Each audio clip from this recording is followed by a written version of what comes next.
Haleluya. Haleluya. Puji Tuhan, selamat sore, selamat kembali kita berbakti dalam nama Tuhan Yesus. Dan selamat kita kembali mendengarkan firman Tuhan. Kita berterima kasih kepada Tuhan, kita semua sehat. Walaupun ada seorang ibu yang tadi bersaksi dia sakit, tetapi Tuhan sudah pulihkan, Tuhan sudah sembuhkan. Terima kasih kepada Tuhan. Terima kasih saya kepada Ibu Gembala kita yang memberikan saya kesempatan untuk melayani pada sore hari ini. Tema besar kita sepanjang bulan ini adalah kuatkan dan teguhkan hatimu. Yosua pasal 1 ayatnya yang ke-7. Yosua pasal 1 ayat ke-7 saya baca dalam nama Tuhan Yesus Kristus. Hanya kuatkan dan teguhkanlah hatimu dengan sungguh-sungguh. Bertindaklah hati-hati sesuai dengan seluruh hukum yang telah diperintahkan kepadamu oleh hambaku Musa. Janganlah menyimpang ke kanan atau ke kiri, supaya engkau beruntung kemanapun engkau pergi. Kitab Yosua ini adalah kitab yang ditulis oleh Yosua sendiri.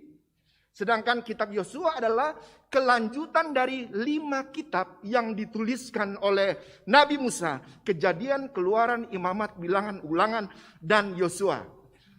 Isi kitab Yosua adalah bicara tentang bagaimana Yosua memimpin orang Israel. Dia adalah seorang panglima perang untuk menaklukkan bangsa-bangsa yang ada di tanah Kanaan. Setelah ditaklukkan, tanah Kanaan dibagi kepada 12 suku Israel. Pada waktu itu Yosua adalah pemimpin muda yang ditunjuk oleh Allah untuk menggantikan pemimpin sebelumnya, yaitu Nabi Musa yang sudah meninggal.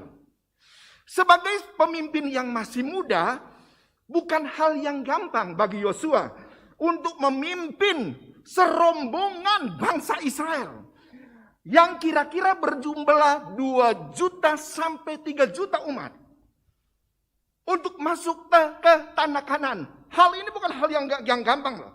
Ini hal yang berat, sangat berat bagi Yosua. Oleh sebab itu Yosua perlu dukungan. Yosua perlu kata-kata yang membuat dia kuat. Yosua memerlukan dorongan dari siapa-siapa saja yang ada di sekitarnya. Dan puji Tuhan, Alkitab kita, Tuhan kita adalah Tuhan yang memberikan jalan keluar. Setiap kali dia memerintahkan sesuatu kepada seorang hamba Tuhan, kepada seorang nabi, seorang rasul, kepada umat-umat Tuhan, dia selalu memberikan jalan keluar. Dia selalu memberikan janji-janji untuk menyertai orang-orang yang dapat mendapat perintah itu. Sekarang muncul pertanyaan, kenapa berat bagi Yosua untuk memimpin bangsa Israel memasuki tanah Kanaan? Padahal dia sudah dipilih oleh Musa. Dia sudah dipilih oleh Allah untuk menjadi pemimpin. Kenapa begitu berat loh? Oh, ternyata ada musuh. Ada hal-hal yang membuat Yosua gentar untuk masuk ke tanah Kanaan. Ada 2 musuh yang akan dihadapi oleh panglima Yosua. Pertama, musuh dari dalam. Siapakah musuh dari dalam itu? Musuh dari dalam adalah orang Israel sendiri. Musa adalah salah satu dari jutaan orang Israel yang keluar dari Mesir. Tetapi karena pemberontakan orang Israel dari 2 sampai 3 juta itu semua dibunuh oleh Tuhan di padang gurun. Termasuk pemimpin besar mereka, Musa, tidak nyampe ke tanah Kanaan. Cuman ada 2 orang yang angkatan itu keluar dari Mesir, mereka bisa ke Kanaan. Cuman Yosua dan Kaleb. Sekarang Yosua jadi pemimpin. Waktu dia jadi pengerjanya Musa, dia menjadi pembantunya Musa, dia sudah melihat bagaimana orang Israel itu, Alkitab bilang tegar tengkuk. Dia sudah melihat bagaimana orang Israel itu suka memberontak terhadap Tuhan melalui pemimpin mereka.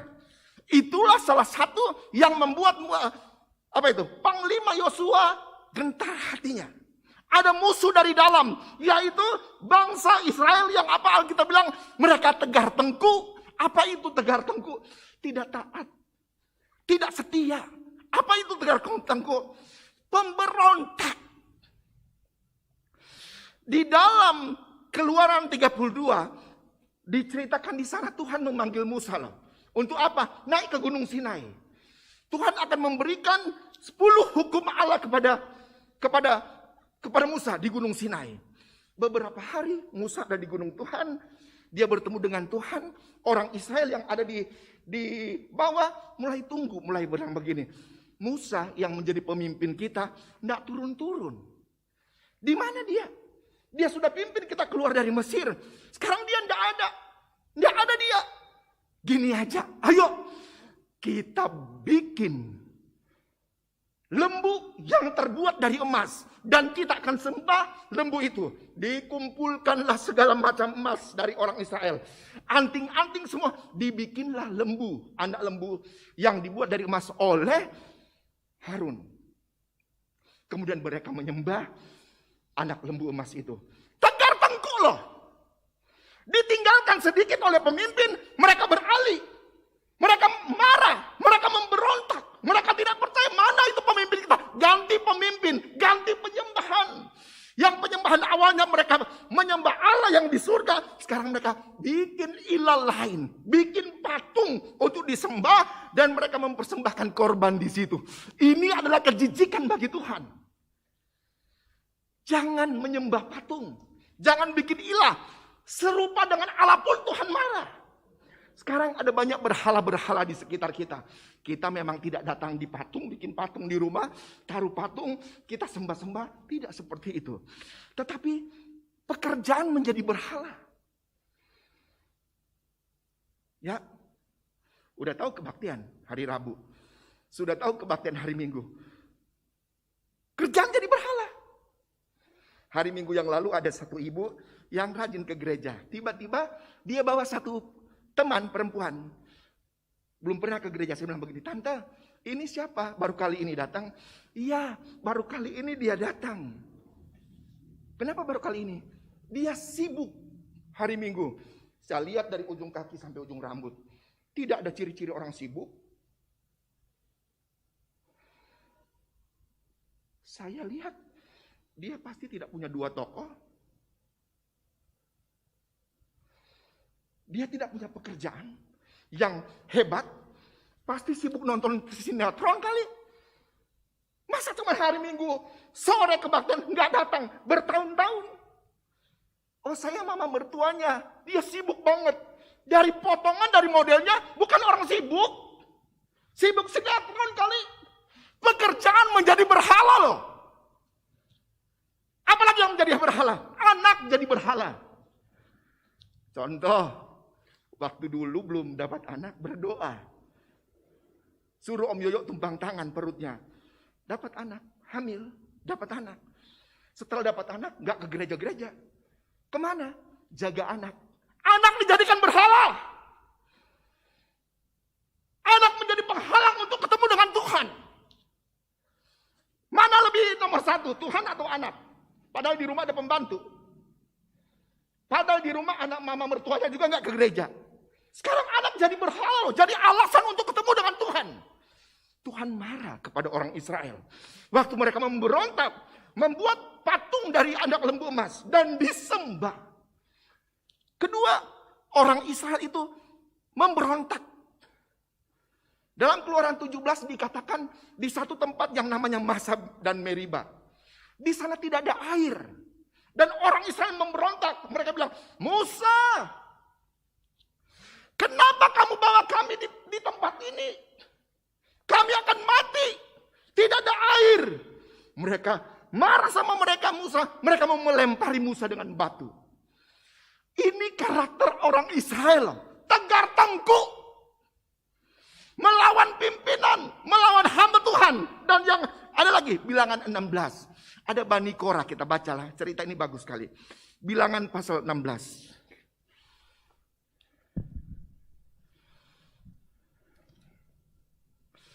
Bilangan pasalnya yang ke-16 mulai ayatnya yang pertama.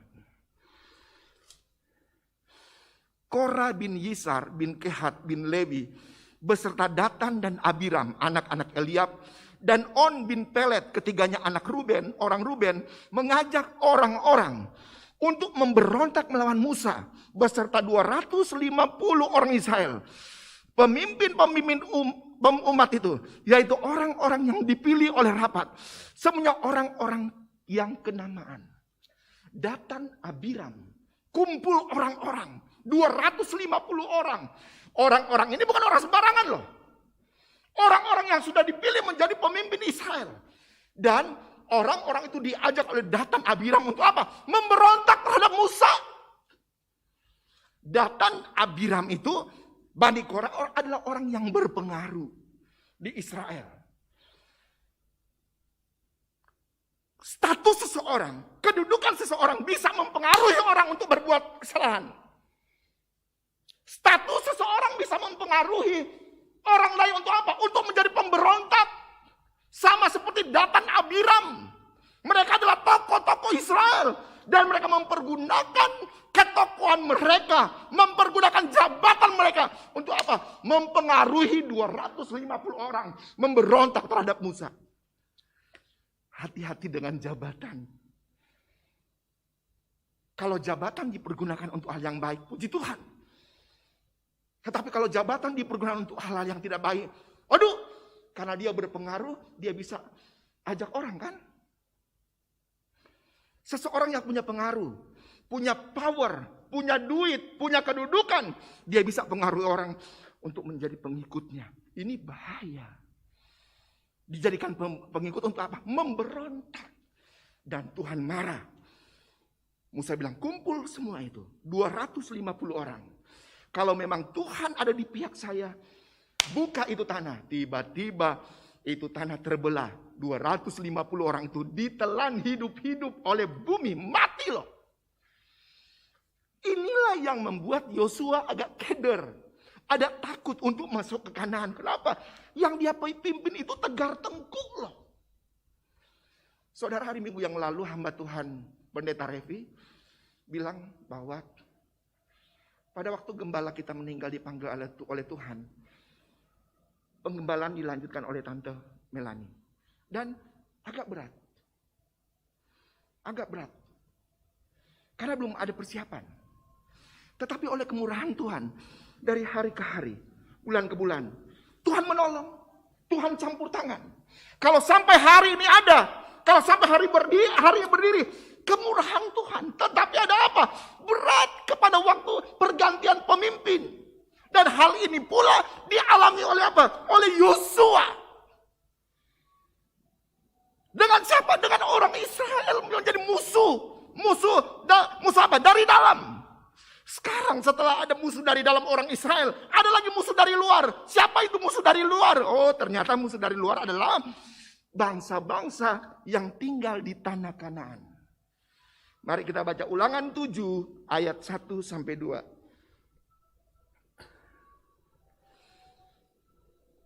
Ulangan pasal 7.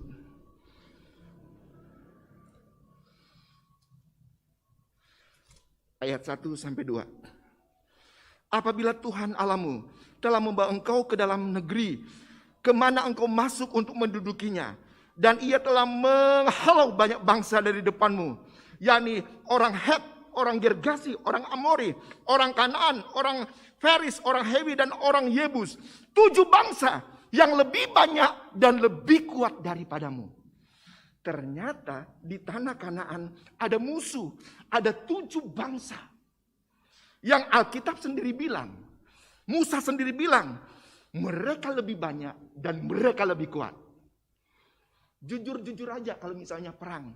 Berani enggak? Kita 10 orang, musuh kita 100 orang, berani enggak maju? Hamba Tuhan Kristof berani maju? 10 orang kita, di sana ada 100 orang. Untuk perang, berani maju? Enggak berani, kenapa? Pasti kalah. Pasti mati. Dan Tuhan bilang ada 7 bangsa di Kanaan. Dan bangsa itu lebih banyak, lebih besar, lebih kuat dari bangsa Israel. Itu yang membuat Yosua takut juga dia. Mau mati saya. Orang Israel 2 juta orang, dia ada 3 juta orang misalnya. Lebih banyak dan lebih besar dan lebih kuat. Oh, hal yang membuat Yosua agak takut ke tanah Kanaan karena ada musuh. Musuh itu adalah apa? 7 bangsa di Kanaan. Yang lebih banyak dan yang lebih kuat. Apalagi Bilangan 13 ayat 28. Bilangan 13 ayat 28 bunyinya begini.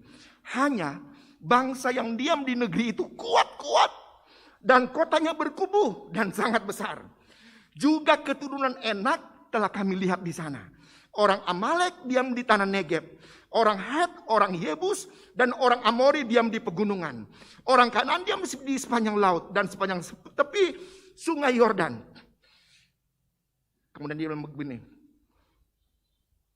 Juga kami lihat di sana orang-orang raksasa, ayat 33. Orang Enak yang berasal dari orang-orang raksasa. Dan kami lihat diri kami seperti belalang. Dan dengan demikian juga mereka terhadap kami. Ternyata yang membuat Yosua takut, itu orang di Kanaan itu kuat-kuat. Kota mereka berbenteng. Dan apa? Besar-besar. Keturunan raksasa. Dan Alkitab bilang, mereka memakan penduduk di sana. Orang-orang bilang, kami seperti belalang kelihatan kecil dan mereka begitu besar. Siapa yang berani melawan orang raksasa yang makan orang, yang kotanya begitu kuat, tidak bisa dikalahkan. Dan itu menjadi hal yang membuat Yosua takut untuk ke situ. Bapak Ibu jemaat yang dikasih oleh Tuhan.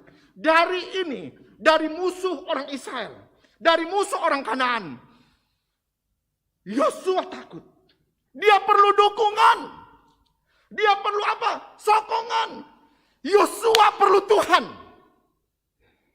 Sekali lagi, Yosua perlu Tuhan untuk mengalahkan bangsa-bangsa di Kanaan. Dia tidak bisa dengan kekuatan. Yosua sekali lagi dia perlu Tuhan.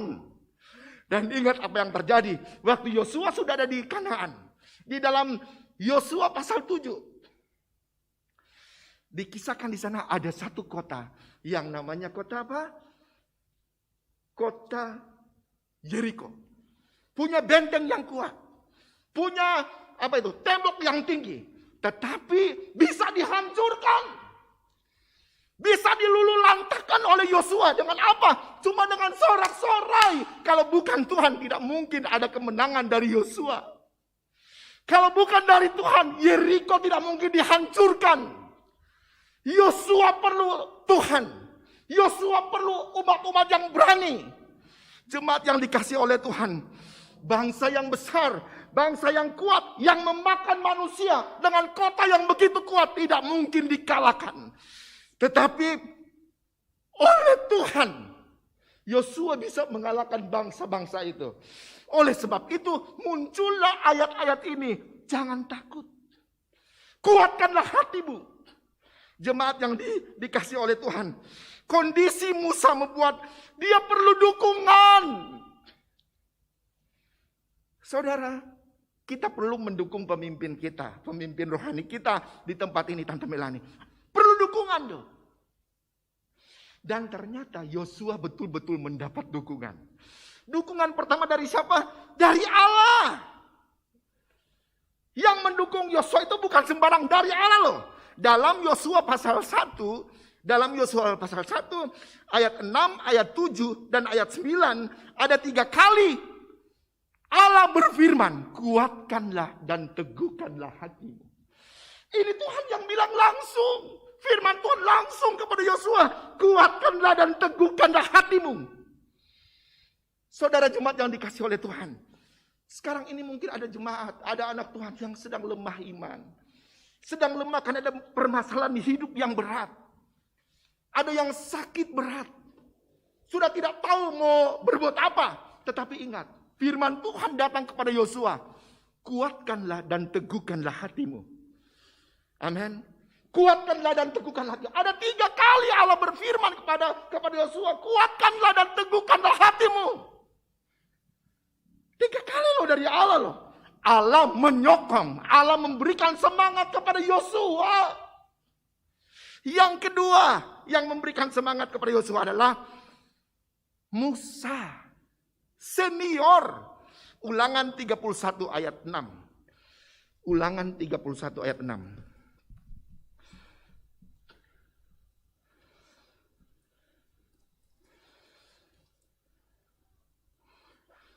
Kuatkan dan teguhkanlah hatimu. Janganlah takut dan jangan gemetar. Karena mereka, sebab Tuhan Allahmu, dialah yang berjalan menyertai engkau. Ia tidak akan membiarkan engkau dan tidak akan meninggalkan engkau. Tadi Tuhan yang bilang, Allah yang bilang, kuatkan dan teguhkan hatimu. 3 kali loh. Sekarang Musa yang bilang sama Yosua, kuatkanlah dan teguhkanlah hatimu katanya. Engkau akan menang, Tuhan akan menyertai engkau. Yang ngomong siapa? Yang ngomong seniornya. Saudara-saudara jemaat yang dikasih oleh Tuhan. Ada jemaat-jemaat senior kan di sini yang usianya sudah 70, 60. Ada jemaat yang senior secara rohani, sudah lebih dulu dibaptis. Apakah kita menyokong dengan orang-orang yang masih muda? Dengan orang-orang yang baru bertobat? Musa memberikan semangat. Musa menyokong Yosua dengan berkata sama seperti yang Tuhan bilang, kuatkan dan teguhkanlah hatimu. Janganlah takut dan jangan gemetar karena mereka, sebab Tuhan Allahmu, dialah yang berjalan menyertai engkau. Ia tidak akan membiarkan engkau dan tidak akan meninggalkan engkau. Jemaat yang dikasih oleh Tuhan, kita tidak sendiri di Cianjur. Selain ada Tuhan yang bilang jangan takut dan gemetar. Ada senior, ada Musa, ada hamba Tuhan, ada gembala, ada pelayan-pelayan yang berkata begitu juga. Jangan takut dan gentar. Jangan takut dan gentar. Saya yakin doa ibu gembala, doa hamba-hamba Tuhan bagi jemaat, tetap kuat dalam Tuhan. Tetap setia dalam Tuhan. Allah menyokong Yosua. Senior Musa menyokong Yosua. Sekarang siapa lagi yang menyokong Yosua? Yosua 1 ayat 18. Yosua 1 ayat 18. Bunyinya begini. Setiap orang yang menentang perintahmu dan tidak mendengarkan perkataanmu, apapun yang kau perintahkan kepadanya, dia akan dihukum mati. Hanya kuatkan dan teguhkanlah hatimu. Kata-kata ini muncul dari 2,5 suku Israel. 3,5 suku Israel. Tadi Allah yang memberikan semangat. Kemudian hamba Tuhan Musa senior memberikan semangat. Sekarang jemaat. Haleluya. Haleluya. Kita butuh Tuhan. Kita perlu senior kita. Kita perlu hamba Tuhan. Kita perlu jemaat juga. Makanya Om Yoyo punya lagu. Kesukaan dari Tuhan kekuatanku. Kekuatanmu. Kalau hamba Tuhan lagi lemah, jemaat berdoa. Biar hamba Tuhan jadi kuat. Kalau jemaat lagi lemah, hamba Tuhan akan berdoa biar kuat. Haleluya. Haleluya. Kita saling membutuhkan. Kita di Cianjur bukan cuma butuh Tuhan. Tuhan iya.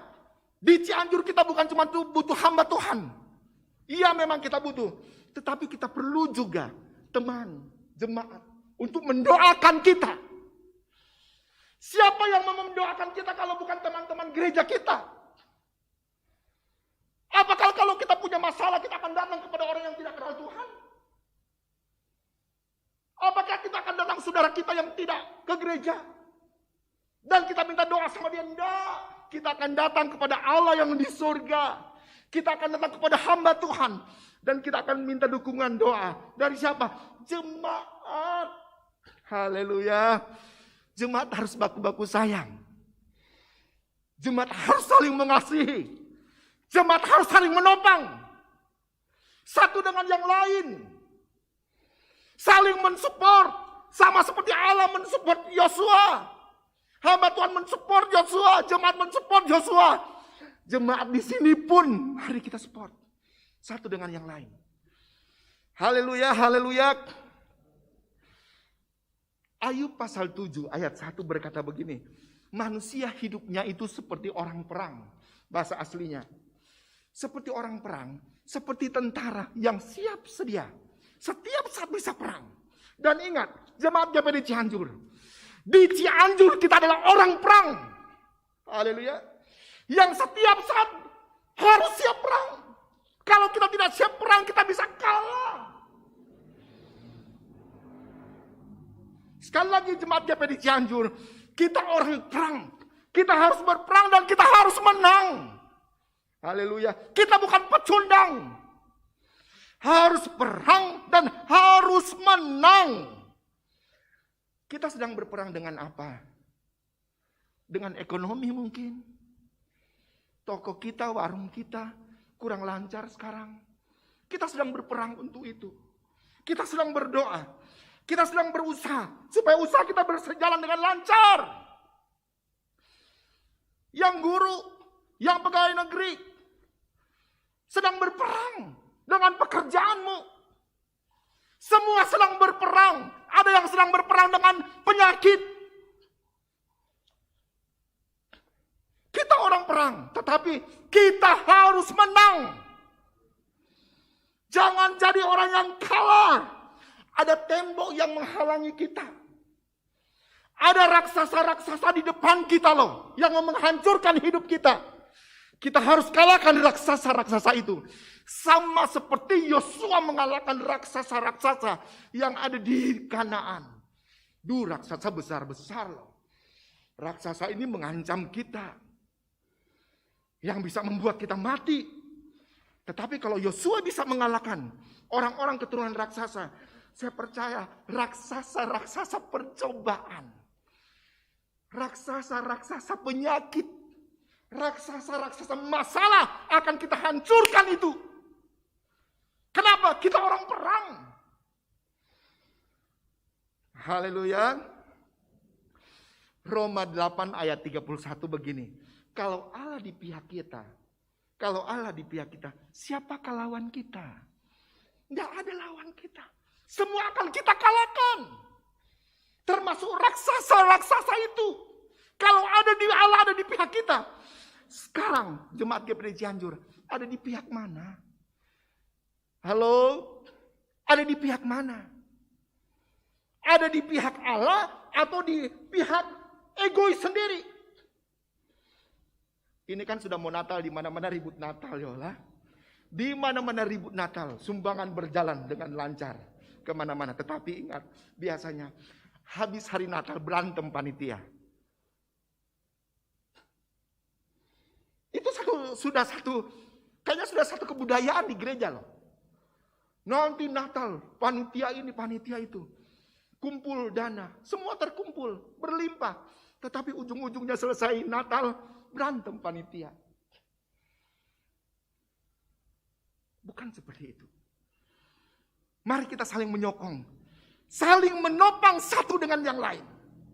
Bila Allah ada di pihak kita, siapa lawan kita? Tidak ada lawan kita yang bisa mengalahkan kita. Ayat terakhir, Amsal 24 ayat 10.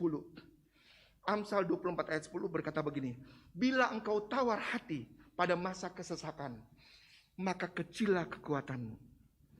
Firman Tuhan bilang, kalau engkau tawar hati pada masa kesesakan, kecil kekuatanmu. Sekarang saya percaya ada orang yang senang sekarang, bahagia, tapi ada orang yang dalam kesesakan. Banyak hal yang dia bisa membuat dia sesak gitu.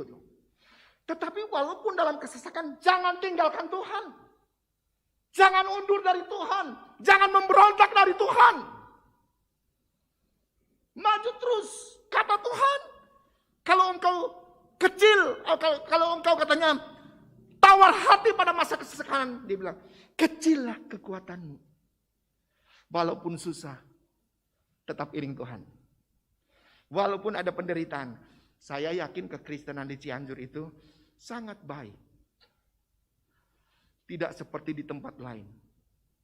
Tidak seperti di Korea Utara. Tidak seperti di sana yang ada ISIS. Di sini ada orang Kristen masih bisa bawa Alkitab di gereja tanpa dimasukin di dalam koper. Masih bisa bawa Alkitab di angkot. Tidak ada orang datang bawa pisau dan bilang, mau Yesus atau tinggalkan Yesus. Enggak ada. Kekristenan di Cianjur itu ada dalam zona nyaman. Tidak ada alasan bagi kita untuk tinggalkan Tuhan. Untuk memberontak, kenapa kita ada dalam zona nyaman.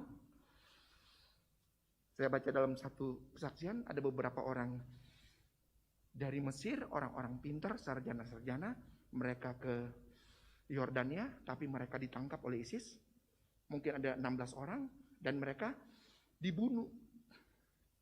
Ditutup matanya, disembelih dari belakang. Tapi waktu disembelih mereka tidak bilang begini, saya tinggalkan Yesus.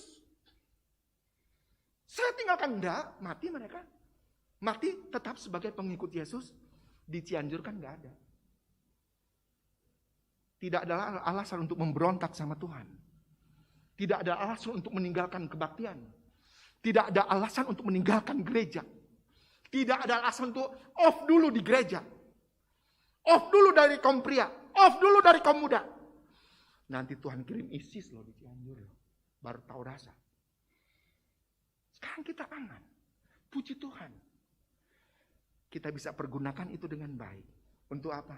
Setia sama Tuhan. Hormat sama Tuhan. Tetap kuat di dalam Tuhan. Tuhan Yesus memberkati kita semua.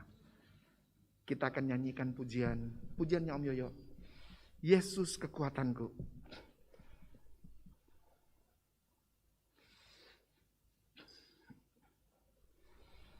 Haleluya Tuhan.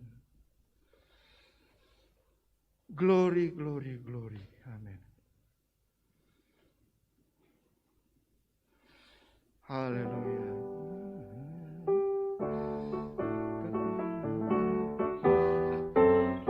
Amin, puji Tuhan. Yesus kekuatanku. Mari kita semua berdiri. Ini Yesus kekuatanku menghadapi semua. Bersama Dia hati ku tak akan goyah. Yesus kekuatan hidup. Yesus hapuskan tetes air mata. Amin, amin, amin. Yesus hapuskan tetesan air mata. Yesus sembuhkan semua luka hati. Bersama Dia hati ku tak akan goyah. Yesus kekuatan hidup. Yesus kekuatanku, saya serahkan kepada Bapak Wakil Gembala. Yesus kekuatan